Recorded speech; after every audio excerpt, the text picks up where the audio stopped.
Welcome to the Young Money Podcast with Ross Marais. This episode of the Young Money Podcast is brought to you by More Time Financial, a financial planning, money management and financial education business helping young Australians to make smarter decisions with their money.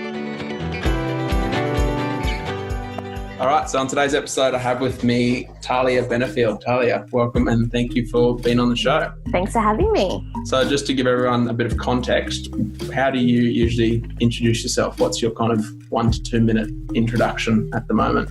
Yeah, well, generally speaking, I'm a graphic designer and I work for myself. I'm based on the Gold Coast and I work with a lot of startups to small and medium-sized businesses on, graphic design for their companies and helping them build a bit of a brand for themselves. And how long have you been doing that for? I've been designing for about 7 years, but working for myself has been just about 1.5 years now. Okay. So it's been a long time designing. I've had a lot to do with marketing as well, but all up about 7 years of graphic designing. Yeah. Okay, awesome. And just to give you some more context, how old are you at the moment? I'm 26. Excellent. At the moment. Yes, I turned 26 this year. So I guess I pretty much started designing as soon as I left high school in New South Wales. So I was 18 when I first went out and started studying and practicing graphic design. So just on that, so you said you grew up in New South Wales. Whereabout did you grow up? What's your background? So I grew up in a small town called Grafton, which is about 3 hours south of the Gold Coast. And Grafton's a very small country town, there's no traffic lights in Grafton. It's really small, but it's a big community. So saying that, there's a lot of people there and, we're all very supportive of local business. Like that's very important to a small town is, supporting your local farmers and your local businesses. Yeah, saying that, I actually lived on a farm outside of Grafton. So I wasn't even in Grafton itself. I was half an hour, south of Grafton on a rose farm. So my rose farm. My family started a rose farm about 20 years ago. So my dad and my grandfather. So I grew up on a rose farm pretty much in the middle of nowhere. Did you work on the rose farm? Was that part of the training? Oh yeah, if I wanted money, I had to go work on the farm. So, there was a lot of times I spent out in the garden, out in the sun, and I shouldn't call it a garden. It's definitely a farm. And I used to go to like local markets and stuff with my dad, and help him sell the flowers and. Yeah, kind of like I guess I've always been exposed to, the small business side of things and self-employment at a really young age. And mum had a full-time job. She was employed by the government, still is. So I guess I got to see both worlds. I got to see what it was like for my dad to be self-employed and make his own rules opposed to having mum work full-time for the government. So she was, on a lot stricter. Yeah. And I guess I got to see the pros and cons of both sides of things. But I've always been, really proud of my dad and the fact that, he's worked for himself his whole life and he probably will continue to. I can't imagine he could ever work for someone anymore because I guess he's experienced the freedom that comes with running and owning your own business. But farm work is hard, like even if it is roses. There's a lot of like early mornings, like long weeks, like he'll get up at 3 a.m. most days to, go and prune or like spray the roses and stuff like that. So there's definitely the hard work side of it. And what's your experience with roses? Are you pretty across all different types and know your way around? Well, I used to be. I couldn't wait to get out of there when I finished school, to be honest. Yeah. Because I think when I left school, I felt like because I worked so much with my dad when I was younger, all I wanted to do was to go and work in an office like mum did. Because mum, she seemed to, get dressed in the morning and put her makeup on and go into the office. And I was loving that type of lifestyle more than working on the farm. So as soon as school finished, I was out of there and I'm like, I need an office job straight away. But it's been a long time. I think it's been about maybe 6 or 7 years since I left home, so I don't really know much about the roses these days. He does a good job of them. Yeah. They look amazing, but I'm not not that good. I don't have a green thumb. I kill everything in my house, all my plants. So yeah, I guess I didn't pick that up from him very well. Yeah. And so you mentioned you left school, so you attended school, 1 to 12 in Grafton? Years 1? Yeah. Yep. And then left straight after school, or what happened there? Yeah. I guess like growing up in Grafton, like a lot of people that you went to school with had plans to leave and study and, you know, pretty much move out of Grafton because there's nothing there to do career-wise. It's just so small. So everyone pretty much had a plan to leave once we'd finished school. So my plan was to definitely go to uni. I was going to go straight from high school to uni and study a Bachelor of Graphic Design, or Digital Media, I think it's called now. But something happened. I wasn't sure if that was exactly what I wanted to do. So I was a bit reluctant to go straight to uni because it wasn't just going to uni, but it was leaving town, it was leaving home. So throwing that whole element into it, it kind of made me step back and really think about if that's what I wanted to do. And I decided that maybe working for a year was like a better choice for me at that time. Just kind of build up a bit of a, you know, like a bit of a cash flow there and like have some money to get myself set up on the Gold Coast before I jumped straight into uni. Yeah. So I did that. I moved up and I got a job working as a marketing assistant for an insurance company, and I deferred my degree in design. So I worked in this insurance company for about 5 years. And because I'd always loved graphic design and, you know, I had self-taught myself Photoshop when I was younger and during high school, I told, you know, the company I was working for that I was really interested in design. And they said, all right, well, we'll put you through a diploma of graphic design at a local training college. And I said, awesome, you know, perfect. I get to keep my job and I get to learn design. So for 2 years, I went and studied graphic design after hours. So I'd work Monday to Friday, 9 till 5, and then 3 nights a week I'd go straight to design school and study till about 10 at night. It was pretty full on. I didn't have much time at all, actually, now I think about it, because all my weekends are spent doing assignments, and every afternoon after work I was pretty much at the college studying, or I didn't have much time at all. But it was just a really good way for me to keep making money and still learning design. And so that went for ages. That course that you did, that was instead of getting a degree in graphic design and media. So the company wanted to pay for that. Yeah, exactly. So it was really just, I was really lucky, because I feel if they didn't offer me that, I probably would have left and finally took up, the degree of digital media. Yeah. And looking back and speaking to people that have completed a degree in digital media, I don't feel like I really missed out just because I did a diploma. Yeah. Because, you know, graphic design really just comes down to, I think, talent and creativity, and it's not really something that can be taught. And I know, you know, I'm not putting down anyone that has studied a bachelor. I'm sure that's, you know, like you still learn so much, but there's a lot of theory involved at uni compared to going to a college where, you know, it's really hands-on from day one. Definitely. And, you know, I got so much out of it. So I think you having that, as you said, instead of going straight into university, going into the workforce and learning kind of hands-on exactly what needs to happen in the real world, probably in some ways a lot better way, rather than sitting in the classroom for 4 years, as you said, learning theory or reading a textbook. Exactly. And, you know, like I was applying everything I was learning at the college to my day job. And I think that was the whole point, obviously, of them putting me through that course, was so they would, you know, benefit from me being there. So, yeah, having a combination of a job along with learning like whatever skill it is, you know, that supplements that, I think is the best combination, really. And so you said straight out of school you knew you wanted to go and study to be a graphic designer. Where did that come from? Was that something you were always interested in during high school, or what? Yeah, I first come across graphic design.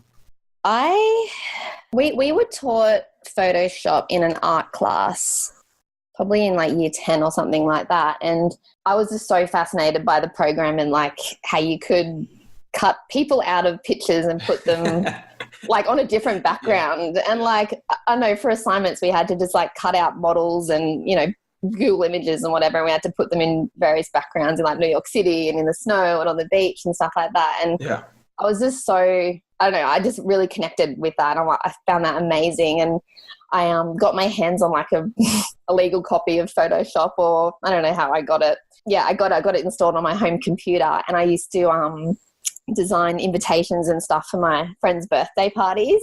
Yeah. So yeah, like 16th birthdays and 17th birthdays, I'd I'd design these hideous looking invitations, and it just kind of went from there. I never stopped designing. I just, I was loving it. I was always on the computer, like always playing in Photoshop. And I think that's where it all started. And obviously, with practice, you get better. I used to buy magazines for Photoshop. You could buy, because there wasn't YouTube or anything. Yeah, sure. Back then. So you kind of had to learn how to use software through magazines, because I was too young to go and learn it properly or anything like that. So it was all really just self-taught. And then, once I finished high school and went and started working, I opened up Photoshop at, my new job, and I just started doing bits and pieces here and there. And I guess they did see my genuine interest in learning it, which is why they thought, okay, well, maybe learn it properly and learn how to use all the other programs, not just Photoshop. And, and to this day, I hardly use Photoshop anymore. I use all the good ones. So a lot of people think design is just Photoshop, but it's not. There's a lot of different programs that work together. And how many times have you told that story, the fact that you picked up Photoshop when you're on your computer when you're in grade 10? No one. I don't think I've said, no, I haven't. I'm just going through some like packing at the moment. My partner and I are moving to Japan in about 5 weeks, and we're just cleaning out our house and stuff. And I came across some of these old invitations that I designed for my friends, and I must have kept them, or my mum must have kept them or something. And just looking at them, it really I know it was nice to see that I have always had an interest in design, from when I was 16. So it was, it was cool to see that stuff. Yeah. And like I used to design stuff for my dad's business, like rose catalogs, and he has kept them since I started designing them. And they're awful to look at. I feel so sorry for him that he had to use them because I was his daughter. Like, no choice. Oh no, they're not amazing, but it is good to kind of look back and know that. Yeah, I guess it's always has been a part of me, and it has always been something that I've enjoyed doing. I think that's a really, really interesting story. Yeah. So just going back to the work side of things, so you left Grafton, you moved to the Gold Coast, and what were you, 18, 19 when you moved? Yep. Moved to the Gold Coast? 18. Yep, because I think, in New South Wales, when you graduate, you're 18, whereas in Queensland, you're younger, aren't you? Yeah. That's right. So, I applied for a job. I applied for the job that I got pretty much as soon as I had my high school formal and got the job. And it all happened so fast. Like I thought it would take months or even maybe a whole year to get a job, but it just happened so quickly. So I was at my formal, and then it was like a week later I was settling into the Gold Coast. So that transition happened very quickly. And then so how many years did you stay at that job? So I stayed there for 5 years. Part of the deal was for me to stay with the company for 5 years once they put me through this diploma of design. I guess that was their way of kind of, getting the money back. Getting money back. So I stayed there for 5 years. I fulfilled that contract. And I don't know, I think there was some part of me that always still wanted to go to university. And because I'd been working in marketing for 5 years, I really kind of started to take a fascination to the marketing side of things. And marketing and graphic design, they really go hand in hand.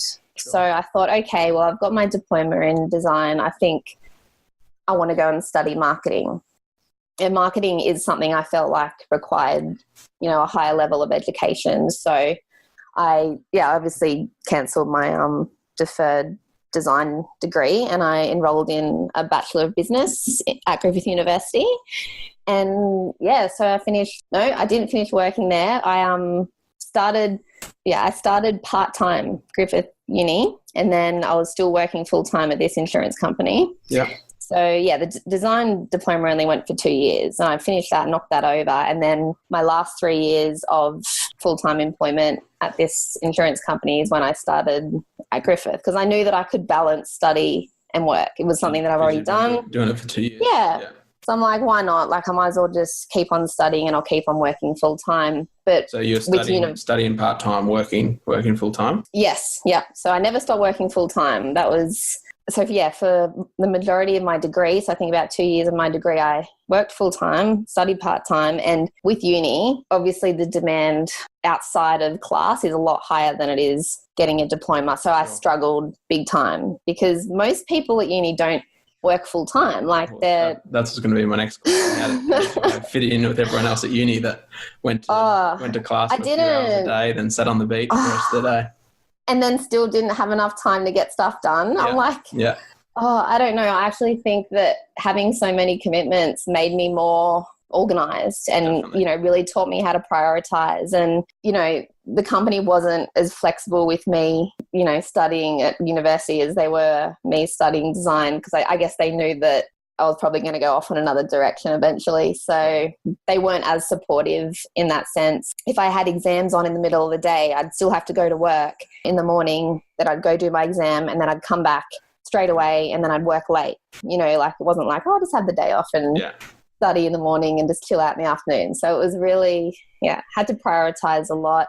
I didn't have weekends. And unfortunately, it was around the time where, you know, all my friends were into going to festivals and you know, stuff like that on the weekend. And financially, I could have said yes because I was working full time, but there was no way I would have been able to try and get good grades at uni and, you know, maintain like a good academic standard if I hadn't spent all weekends and most nights studying. So yeah, that was probably the hardest thing, was balancing those two. And do you think, like, obviously you're living away from home, whereas I know, especially on the Gold Coast here, there's a lot of people that go to university that still live at home.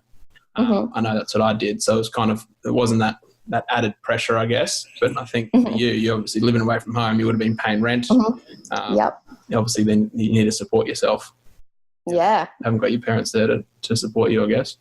No, exactly. And yeah, that was one thing that I didn't have help from mum and dad. Like they hadn't paid for my rent or, you know, my degree or anything like that. So it was like 100% self-funded, other than obviously I've got a mad HEX bill at the moment, help debt. But so I obviously, when I very first moved up to the Gold Coast, I had them help me. But I was 23, I guess, 23 or 24 when I was at uni. So I had been out of home for a long time. I knew what my expenses were. You know, I knew what level I could live at, you know, with what type of money. And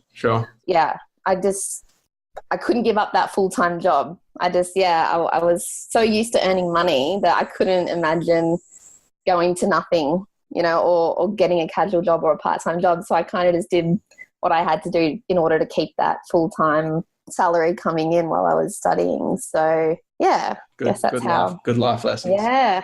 As I said, I didn't have much time to do anything fun or live a life. So I guess that was what I got, you know. So definitely not the traditional university of partying and doing a little bit of study. So. And I guess I realised that, so in my final year of my degree, I thought I really just want to enjoy this last year of uni, because I've been, you know, I was going to class, I was leaving straight away, I wasn't socialising, like I was purely there to, you know, get my degree and leave. So I think, I realised that I'd kind of wasted 2 years of making the most of uni because I was working full time. So I thought, all right, I really want to make the most of this last year. And I decided to, you know, leave my full-time job at this insurance company. And in order to do that, I still needed enough money to kind of get me through. And I had been designing for 5 or 6 years now. And over time I had, you know, friends and family contact me and ask me to design stuff for their business or, you know, design invitations and stuff for them. So I was used to working with people outside of a company, you know, like essentially having clients. Yeah. So I thought, okay, like in the perfect world, I'd love to, you know, leave this job, study for a year, you know, be a full-time student type thing, but still freelance and kind of have a couple of jobs come in, you know, ideally a couple of jobs a week or a month just to get me by and cover these, you know, expenses like my rent and stuff like that. So about 6 months towards my goal date of ending my employment, I thought, okay, in order for this to work, I need to get my website up and I need to save enough money to at least get me through 6 months if I have no clients. Because to me, that was my worst case scenario, would be me going out. So just to take a step back there, you were just about to start your last year of uni, or was this already in that last year of uni? No. So I was about to start my last year of uni. So I really wanted a full fresh year of being a full-time student. And I decided this like midway the year before. So, I gave myself this 6 month goal to get myself sorted, to get myself ready to do a full year of study and to, launch my website and become, a freelancer a bit more professionally. And then also I gave myself this 6 months to save because, I thought once I start studying full time, I didn't want to go on any government benefits or anything like that. I really just wanted to try and either use my savings to support myself or pick up, graphic design freelance work. So I guess had you had paying clients before that? So you said you'd done it for friends and family. Yes, a very few. Yeah. Yes, yeah. So I did have a very few, mainly friends and family. And at that time, I was obviously doing a lot of research into how I was going to make this happen and how was I going to get clients that weren't friends and family. And I came across a website, I think you've heard of it, called Upwork. Yeah.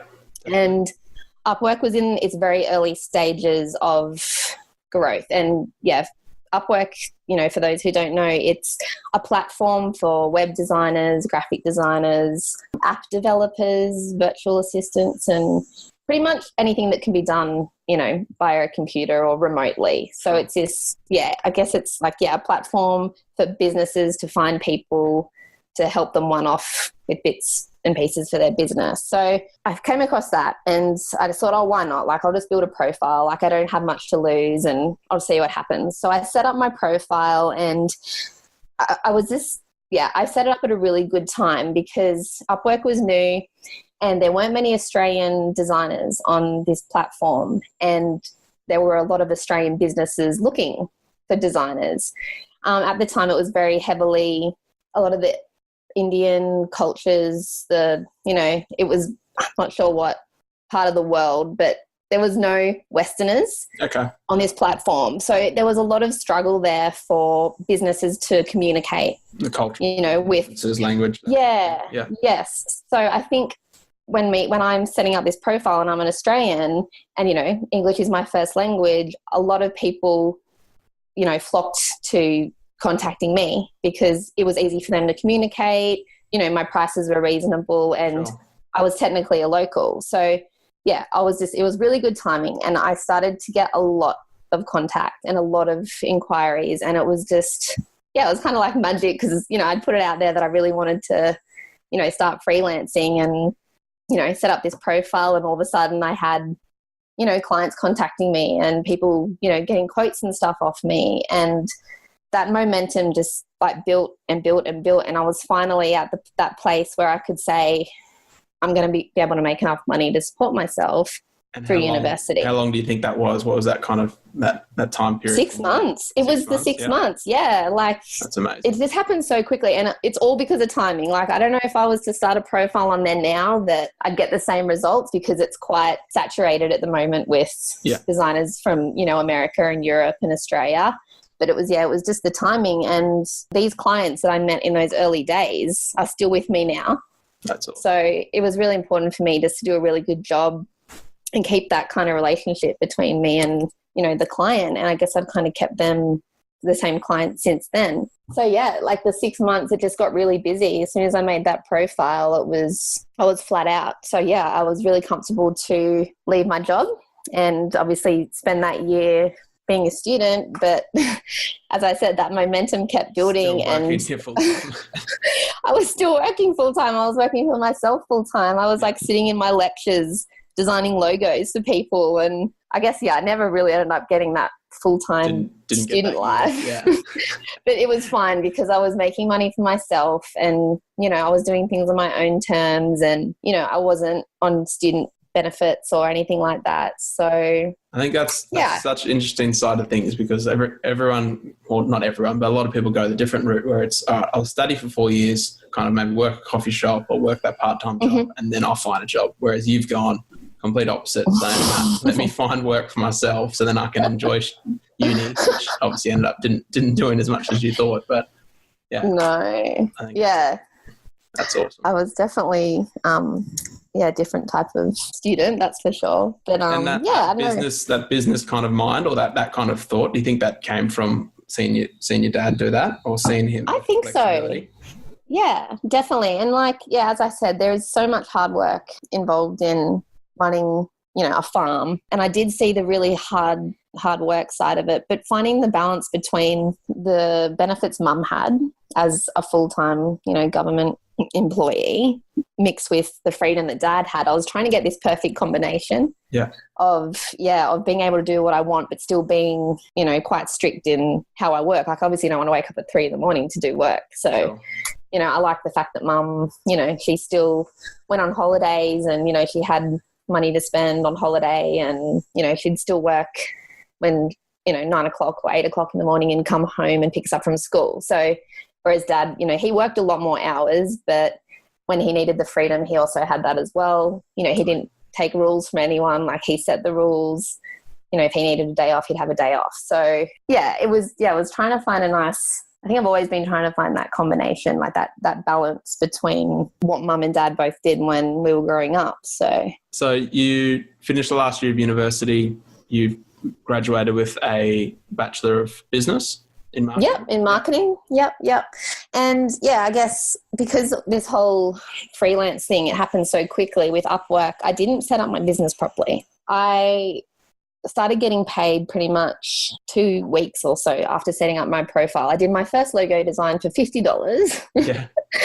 And I was getting paid straight into my bank account. I registered for an ABN, and I was a sole trader, and that was as far as I got with setting up a business. So I would keep a log of all the jobs I did on an Excel spreadsheet, and I guess that was the way I ran the business. I got paid into my bank account. That was your business. Yeah. It was an Excel spreadsheet, and I was getting paid into my bank account. And so, because I did that for about a year while I was studying, I guess there wasn't much I didn't build enough confidence there to keep doing it. I think because I wasn't set up properly, I had a lot of self-doubt. Sure. And once I'd graduated with my marketing degree, I thought, I can't design anymore. Like, I have a marketing degree. I need to go and study. I need to go and work in marketing. Did you want it, or did you think you kind of had to? I just think I had to. I honestly just think I had to, because I had this degree that I'd worked so hard for, and I was designing, and I already knew how to design. So, that wasn't exciting anymore. Yeah. So I thought, I obviously have to go and get a job in marketing now. And so I applied for a job in marketing, and that was with Griffith University itself. And it was, another full-time job, another, amazing salary and amazing benefits, and, probably a dream come true to most people. Sure. So I started full-time with Griffith University working in marketing, and it was probably only 3 months into working full-time again that I realised this world just really isn't for me. Like, I don't know. I just don't think I was meant to work for anybody else. I don't know. Maybe I will one day, so I shouldn't say that. But I just think...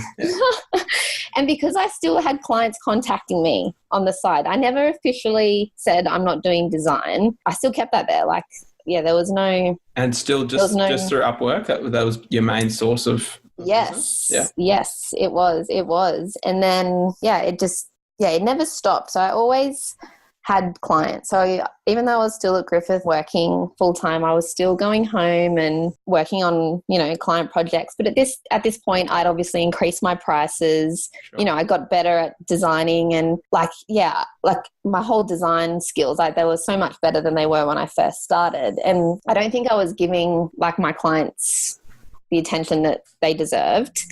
And I didn't feel happy because, one, I wasn't putting my full heart into designing, and I wasn't putting my full heart into working at Griffith either, because I think part of me still wanted just to work on my own. Yeah. So when I realized that, I thought, okay, well, I really need to be set up properly if I'm going to make this work, and I really want to give it another go. So that was probably about the 4-5 month mark of working at Griffith that I decided this. Okay. So once again, I put another timeline on myself, and I thought, all right, just do the end of the year, learn as much as you can, network, meet people, just make the most of this year that you're working with Griffith, and at the same time start getting yourself prepared to go and do this properly. And what I mean by saying that is I obviously changed my structure from a sole tradership into a business. Is it? Yeah, PTY company. LTD. What do you? Our company. Yeah. Company. Yeah. So I started doing that, and I thought, okay, because I thought once I left, I really wanted to just do everything like really professionally from the get-go. I don't want to be trying to like get all these things organized, once I've left. So I was getting all these done on the side pretty much, like getting myself really set up. And then the next thing was accounting. Like obviously I couldn't keep using Excel to do all my finances. So I looked into different accounting software. I found that QuickBooks and Xero were going to be really good for me. But at that time, I hadn't signed up to anything yet because like the money, I don't remember how much it was, but at that time I wasn't ready to commit. Sure. But I knew that it was definitely going to be the next step once I started getting the ball rolling. And then it was setting up an Instagram account for my business. Then it was redesigning my website. I had a really crappy Wix website at the time, just for the sake of it. So I thought, okay, I need a really good website this time, and I need to do it properly. And going through all this, the website, setting up the business structure, the accounting, the bookkeeping, was this all, was someone helping you? Was this all self-taught? This is just things that you knew needed to happen? Yeah, most of it was self-taught. Obviously, like the social media side of things, the website side of things, the accountant side, not so much, because being a creative, money generally isn't your friend. Like numbers is just, I'm not a numbers person, and I know that. I had been using an accountant on the Gold Coast for a while, but I wasn't connecting with them. I felt like they weren't really understanding me and, what I needed to do. So I did, asked around a lot, kind of got a lot of referrals to different accountants around the coast, and, did my research, and I found an accountant in Broadbeach. Can I say who they are? Yeah. Sure. Yeah. So that's New Wave, and I met the owner of New Wave, and he sat down with me and kind of he showed me how to set up my business in terms of setting up a family trust, and how I pay GST and how I BAS. See, I told you this one in accountant. I don't even know what they're all called. Yeah. So really started to get the financial side of things in shape, and that was definitely one thing I needed help with, and I still need help. And do you think that kind of just what gave you more confidence that you had it set up properly, or was it just like what was that? Yeah, absolutely. I think even the way I was sending out my invoices, like it was a lot more professional than me doing, because before I was doing like a Word document type setup, whereas how to set out my invoices, with, all the details on there. And of course I had to open a business bank account. So obviously I had to stop paying myself straight into my checking account. So opened up a full new business account, a business savings account. And I was taught a lot around how much money I need to put away for GST and, all that, how to pay myself. That was something I hadn't gotten used to, because I'd always just given myself everything that I earned. So whatever money was coming in, I'm like, cool, that's all mine.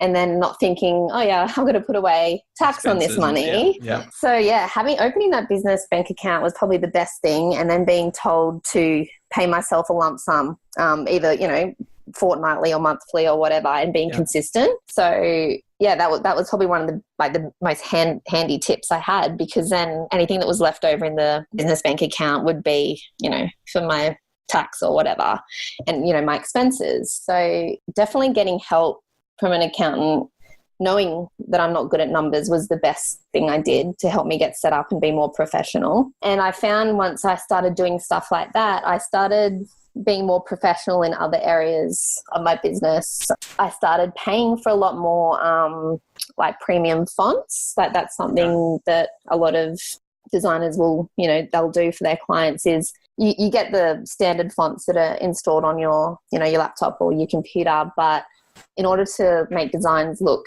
different and, really stand out, you can buy premium fonts. They can cost anywhere between $50 to $500. So, every time I got a new client on, like I'd start, buying fonts, like new fonts for them. So they'd have this really premium look and feel. I started paying for like a time tracking software. So I could really accurately calculate how long I was spending on client projects. Yeah. I was always updating my design software to the very newest version. Like I was making sure I was always, at the very top of the professional standard when it comes to the software. And just for any designers that are listening, what software do you use at the moment? Yeah, so it's called Adobe Creative Cloud. And in the Creative Cloud, there's about 40 different software applications. Full Adobe. Yes. Yeah. Okay. But I only use InDesign, which is for layouts, Illustrator, which is for like designing logos and infographics. Photoshop is for manipulating photos and like kind of superimposing mock-ups and stuff like that. And I use Lightroom, which is a photography application for editing photos. So yeah, they're my four main go-to applications. But yeah, there's so many, there's applications for web designers and videographers and stuff like that. But yeah, Creative Cloud is like $70 a month or something like that. So worth every dollar.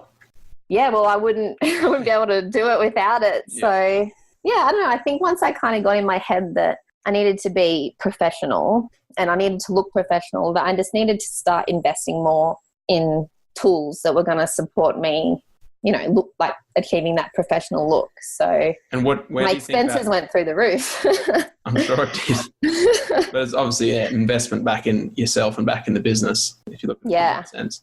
What was that kind of moment, or when was that time frame where you said, I'm actually a business owner, or this is actually a business, that this is what I'm going to do? Like when was that kind of that moment that you thought to yourself, this is it? I think it's when I opened my business bank account. Okay. Because I was doing the same type of work, but I don't know, there was just something so organized about like having a business account and then that account paying me. And I kind of, when I set my business up and was kind of explained how it all worked, and, my accountant said, your business is separate to who you are. So your business is going to pay you. So I kind of started thinking, okay, well, I'm an employee of my own business. So that's kind of how I started thinking about it. And yeah, I think that was the moment was when I was starting to get paid into this business account. So I wasn't getting paid. The business was getting paid. And then I was paying myself and distributing like a fortnightly salary to myself. And I think, I'm a business owner now because there's like this consistency and there's this structure involved. Whereas before it was just free for all, like whatever money come into my bank account, that was my cream. Like, so yeah, I think, that was definitely the biggest thing. And, telling all my clients that I had a new account details because I had a business bank account. Like, I think it was all a bit more professional. Definitely. Yeah. Yeah. Heaps more professional. So now, what's that? What was the date that you finished your employment? So your full-time employment? It was early January this year. Okay. Yeah. So it's almost been a full 12 months. Awesome. Of 100% like self-employment. I'm not studying anything. Yeah. I'm just, I'm fully, wholeheartedly into this one thing now. I suppose that's probably been the first time, judging by what we've just talked about, the first time you've been 100% committed in one area. Yes. Whereas rather than you're working part-time, uni part-time, so now you're 100% in it. Exactly. Yeah, definitely. And it wasn't an easy decision because I thought, I've already done this and, it didn't work. Well, it's not that it didn't work the first time I was freelancing. It was just, I wasn't set up properly. Yeah. And so I lacked that confidence in myself as a business owner in selling my services because I was just lacking so much professionalism and structure that I was doubting myself and I'm like, this is too good to be true. Like I surely have to go and get a job, you know, like that's just how it's got to be. Like I need superannuation, like I need benefits. I need some like, and Griffith, like they paid 18% super. Like the benefits were out of this world. Like it was quite ideal, like as a graduate to go and work in marketing in a company like that. So I suppose that would have been, as you said, so scary. But such an interesting thing, moving from that secure job, secure full-time employment, as you said, with such great benefits, to saying, I'm gonna kind of throw that all away and start my own thing. Yeah, it was, and it still is. Like all the time, like it's always like it's just up and down. Like I think running your own business, like some days I feel like I'm killing it. And then like one day I won't have an email until 1:00 in the afternoon. I'm like, oh my God, I'm going to have to go back to working for somebody. Yeah. And then by the time I wake up the next day, I've got like 50 emails in there, like from my clients in the US. So it's there's always moments of self-doubt. You know, am I going to make enough money, or, you know, am I on the right path? Am I doing the right thing? And then, you know, it's dealing with the competitors as well. There's so much out there. Like there's so many designers and stuff. So just there's always on that. Where do you get most of your business from? Where does it come from at the moment? I was actually thinking about this the other day. I honestly think it is a combination of my social media presence and referral, because as I said, I started on Upwork a very long time ago now. I think it would be maybe 4 or 5 years ago or something around that mark. So all those clients that I got over that time have either, like, I'm still working with them today, or they have referred me to friends and family and of their own. So I've built this probably 50% referral base, and then like the other 50% would be from social media and just Instagram. Really, I don't have a Facebook account, so I think from Instagram's been a big part of it. It has, and I never thought it would. I felt like I forced myself to open an Instagram account because that's what I had to do. Like that's what businesses have to do today. You know, they've got to be on Instagram, they've got to be on Facebook. So I forced myself. Interesting one. You did a marketing degree. How much of that do you think has translated into your business and the marketing of your business now? Honestly, not a great deal, because I feel that, like, kind of looking back on my degree, the university really taught you how to work for someone else and not work for yourself. Like, obviously, I studied accounting and economics at uni, but I still couldn't set up my own tax type, you know, a structure for my own finances. And why was I not taught that? Like, I get a bit funny about stuff like that, because I feel like if I studied a business degree, then I should know everything about running a business and how to, you know, run my social media and how to do all my taxes and, you know, be HR and, you know, be a salesman and like learn all these things. But nothing really directly from marketing has helped my business majorly. I think like little bits and pieces, like just the general happenings of, you know, make sure you're on social media, make sure you're professional, The social media side I find quite interesting. Did you learn about that in your degree at uni? Did they talk about social media much? They just touched on it, actually. Like there was only one like course on social media, and looking back on it, it's already out of date.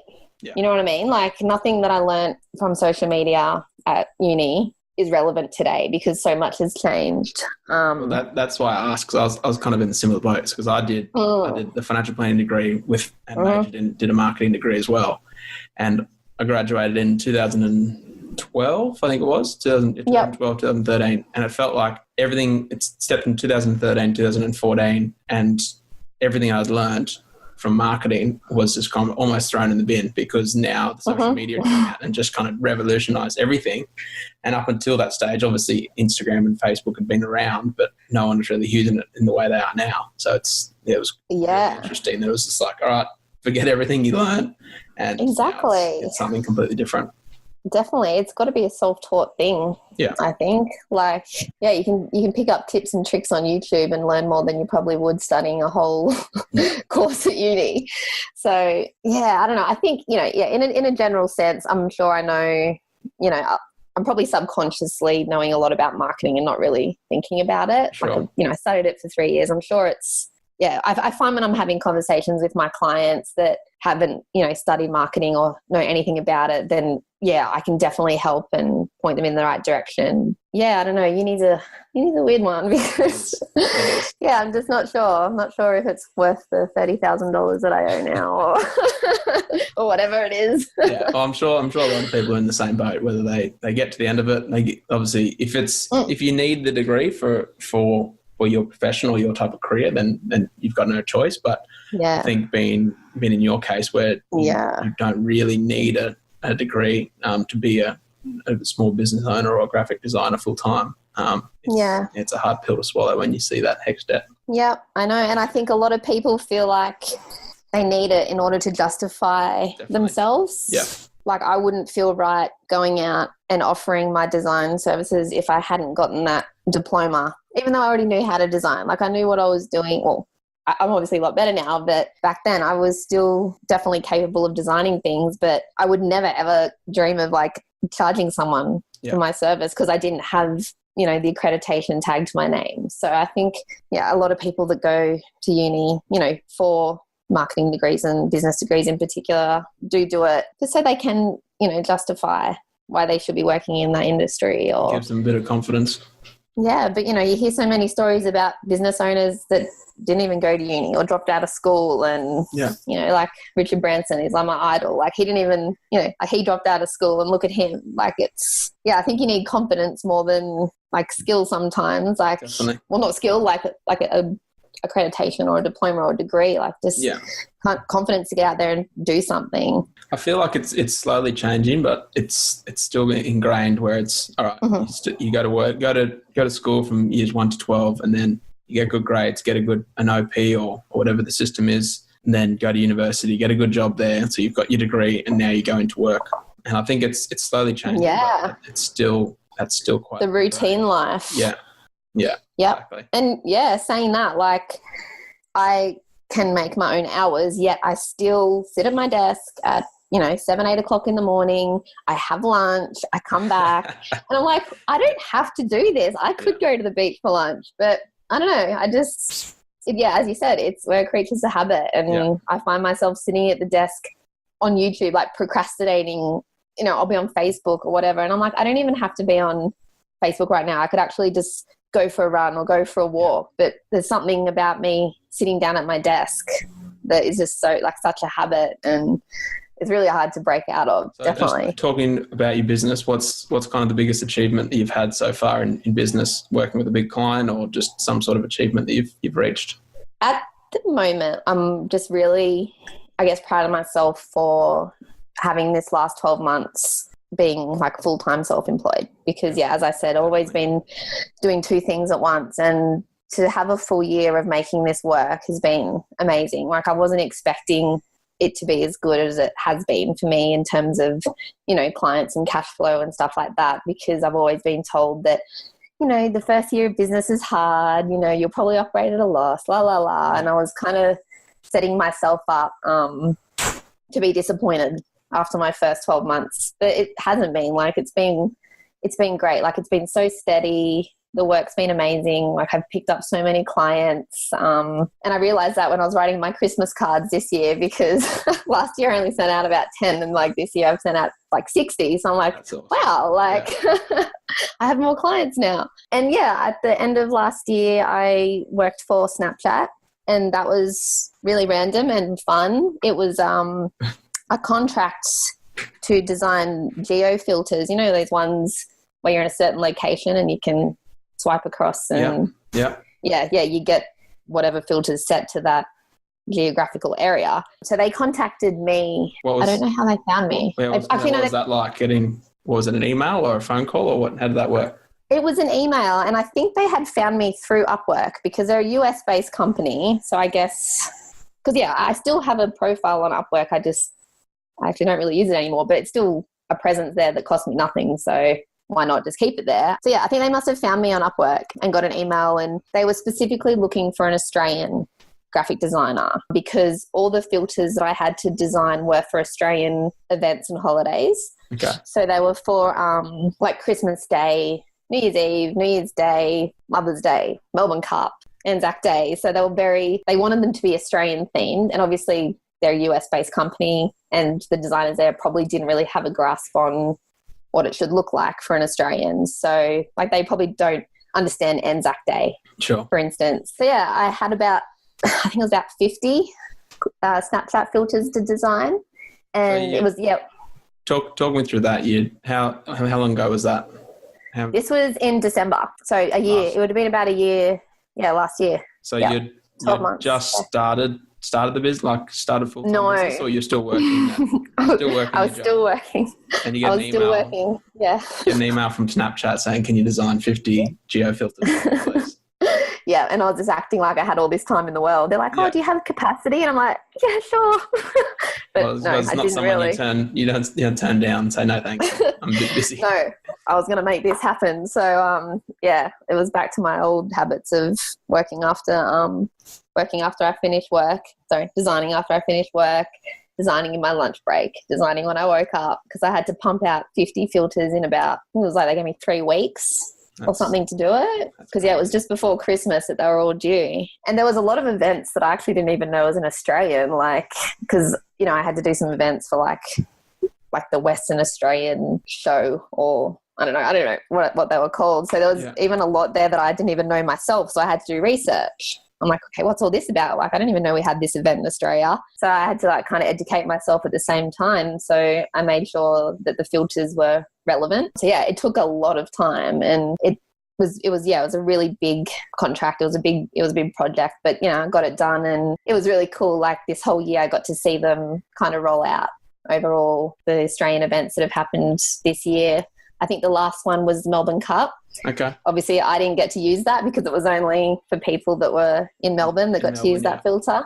Yeah, but all the big events was cool. Yeah, Mother's Day, Father's Day, having Snapchat Halloween. As a client, or having them in your portfolio, that's obviously gives you a bit of confidence. Yeah, definitely. No, it was definitely probably one of the biggest clients I've ever got to work with, and they were really cruisy as well. Like I thought, it'd be really hard to get these filters approved, but I sent them through in like batches of 10 or 20, and they're like, "Yep, awesome, cool, happy." I'm like, "Oh, okay, cool." I thought this was going to be like, you're going to ask for a lot of changes or something, but no, they were super good to work with, and right. I'm really glad that I did say yes to that. So yeah, definitely a highlight.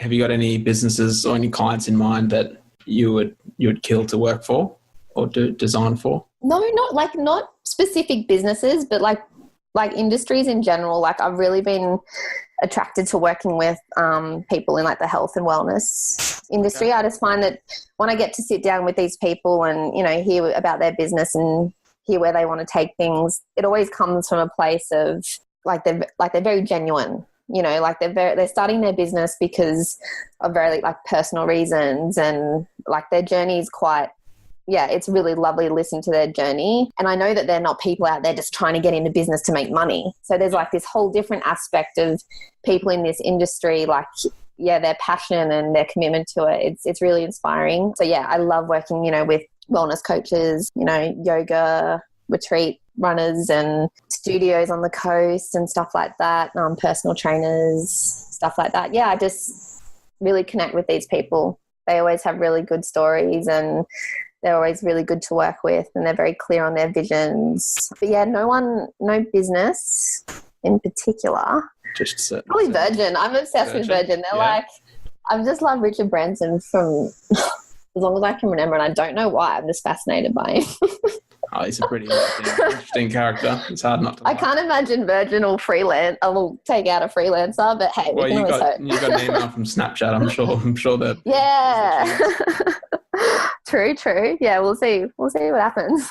So, future plans for the business? Are you thinking of remaining as yourself, or are you thinking of expanding, getting staff in? What's your thoughts? Yeah. It's actually been something I've been toying with a lot this year, because I have had a lot of inquiries for work, and I can't always say yes because I'm generally booked out.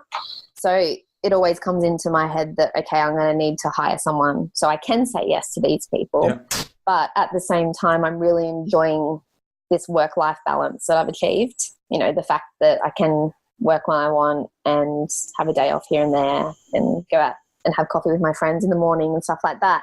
And I know that I will be sacrificing this balance that I've achieved if I, start to take on employees and kind of expand the business. But at the same time, like I know I do have a lot of drive and, motivation to grow something and, make the business into something a little bit more. So I think definitely in the near future, there will be growth in some way. I'm just not sure if it will be me getting on more, getting on staff, or if I will go and offer different products and services of my own, maybe consulting, maybe teaching people some design things.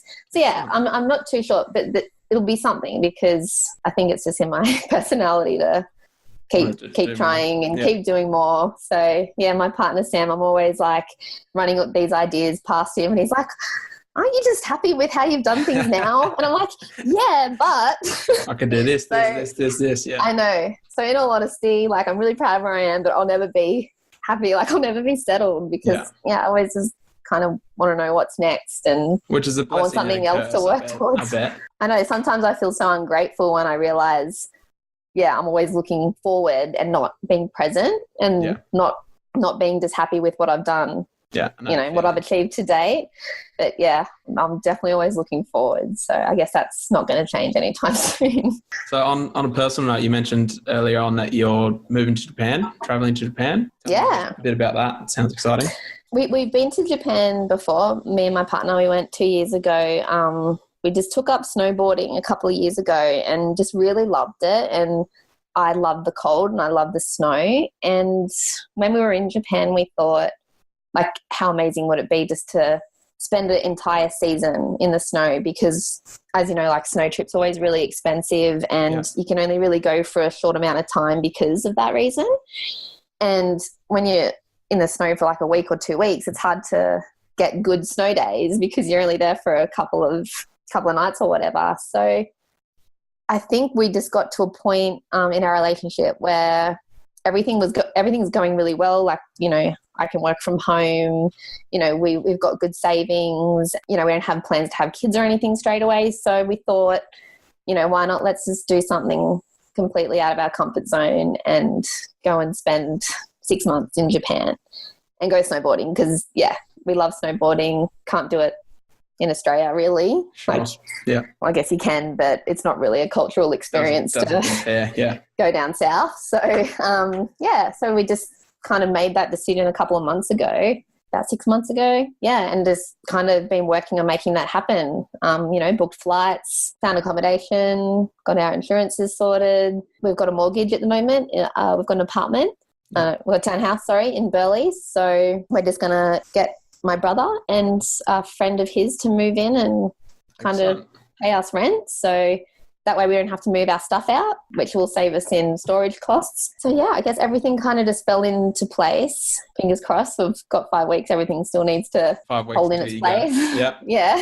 Awesome. So I guess I know we're just at an age where, we don't really have any big plans to start families or anything right now. So it was just a timing thing of always wanting to travel, loving the snow, and me being in a really good position to make this happen financially. Obviously you can do that with your work, being self-employed and being online. You can work anywhere in the world, I'd assume. Exactly. Connection. Yeah, exactly. Like I haven't even had like phone calls to most of my clients, because people just prefer to communicate via email. So I'm not going to call someone if I can tell that they just want to talk to me through an email. So honestly, half my clients probably won't even know that I'm on the other side of the world half the time. Yeah. I will definitely tell them that I'm over there. Oh, I see your photos in the snow. Yeah. Drinking sake and eating sushi. Yes, exactly. So no, I'll let them know. But it won't change, because it's an hour time difference. So, deadlines will be met just as usual, and as long as I have internet, I will be fine. Excellent. Well, we might have to do a follow-up interview when you get back, or when you're over there, and let me know how it's going. Yeah, definitely. I might pick up some Japanese clients and see what happens. So where can people go to find more information about either yourself or your business? Probably my website or my Instagram. I think I spend most of my time promoting myself through Instagram at the moment. My website feels like it's always out of date. I don't know about you, but you're always feeling like something's out of date and something needs more attention. And well, I think when you're a designer, you probably critique it more than anyone else would. I know. And yeah, I get on my own portfolio on my website and I'm like, oh no, this is stuff that I've done like 10 months ago. And yeah, I just haven't really found the time, but that's me not prioritizing properly, I guess. But yeah, so my website, tahliabenefield.com. Tahlia Benefield Design or tahliabenefield.com.au? Yeah, tahliabenefield.com, .au. And yeah, Tahlia Benefield Creative on Instagram. Yeah, definitely shoot me an email or follow me on Insta. But yeah. All right. I'll try and keep things updated.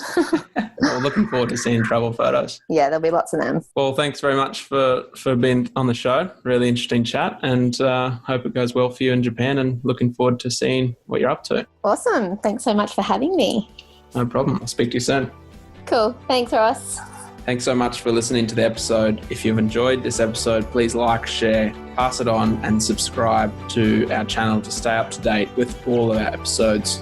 Be sure to follow us on Facebook and Instagram, and stay tuned for the next episode. If you've enjoyed this episode of the Young Money Podcast, make sure you subscribe to keep up to date with all the latest episodes. And feel free to leave a like, comment, and share it with a friend.